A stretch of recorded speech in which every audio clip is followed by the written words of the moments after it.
Chère Parcillonne, cher Parcillon, comme vous le savez, crise sanitaire oblige. Notre traditionnelle cérémonie des vœux n'aura pas lieu cette année, mais nous avons tenu à maintenir le lien avec vous sous une forme inédite. Une année peu ordinaire à laquelle nous avons su nous adapter collectivement et marquée par de formidables élans de solidarité et d'entraide. Une année de changement également, avec l'installation d'une nouvelle équipe municipale. Changement aussi au sein de vos services municipaux. L'arrivée d'un nouveau directeur, Dimitri Debout, et de nouveaux agents, Estelle Lotti à l'accueil, Laurent Marché au service technique, service désormais piloté par Sébastien Doumerc, et l'arrivée de Nathalie Quétineau dans le cadre de la création d'une police municipale mutualisée avec Rochecorbon. Une année d'achèvement des travaux de restauration de la mairie principale, couronnant ainsi l'aménagement du centre-bourg.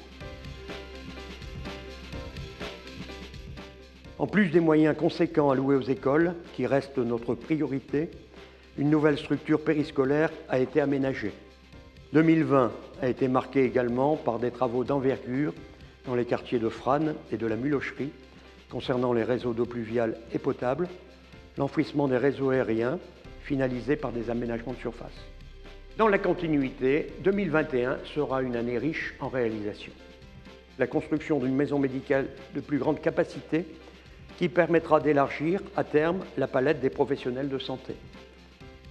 Notre structure sportive métropolitaine tant attendue verra sa première pierre posée pour une finalisation en 2022.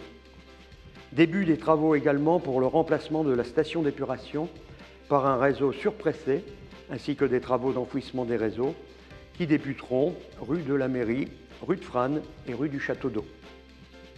Nous poursuivrons également la mise en valeur de notre patrimoine avec la rénovation de l'église Saint-Pierre, restauration des façades, couvertures et charpentes, de la fresque, des murs intérieurs, de l'éclairage et du chauffage.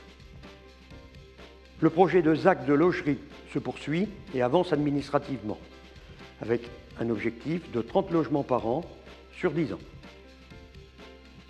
L'agence postale et la police municipale déménageront dans quelques semaines pour retrouver le local de l'ancienne poste, à proximité immédiate de la mairie, et bénéficieront d'espaces plus conséquents. Pour 2021, un programme riche en événements culturels et festifs. Grâce aux associations, reste prévu, mais leur réalisation dépendra du contexte sanitaire, alors croisons les doigts. N'oublions pas les projets structurants en cours de réflexion avec la métropole, concernant notamment l'aménagement de pistes cyclables entre Parcé et Tours. Pour terminer, je souhaite remercier sincèrement toutes les personnes qui ont accompagné les Parcillons pendant la crise sanitaire. Un merci particulier à Madame Termot et Madame Hay pour la confection spontanée de centaines de masques mis à disposition des Parcillons. Merci à nos commerçants qui se sont mobilisés pour répondre aux besoins de proximité. Ne les oublions pas. Aux agents communaux qui ont permis la continuité du service public. Aux bénévoles de la bibliothèque qui ont adapté leur service en drive pour éviter l'isolement. Aux membres du CCAS, particulièrement sollicités cette année. Et à mes collègues élus de l'ancien mandat qui ont assuré l'intérim et ceux de la nouvelle équipe qui ont démarré dans un contexte plus que particulier. Je tiens également à remercier chaleureusement tous les bénévoles qui œuvrent au sein de nos associations. L'année a été pleine de rebondissements et nous pouvons saluer leur engagement et l'énergie dépensée pour s'adapter à la situation. Je vous adresse enfin à vous tous mes vœux les plus sincères pour 2021. La meilleure santé bien sûr et le retour de jours meilleurs où nous nous retrouverons tous non masqués pour des moments de fraternité, de convivialité et de partage qui nous font tant défaut aujourd'hui.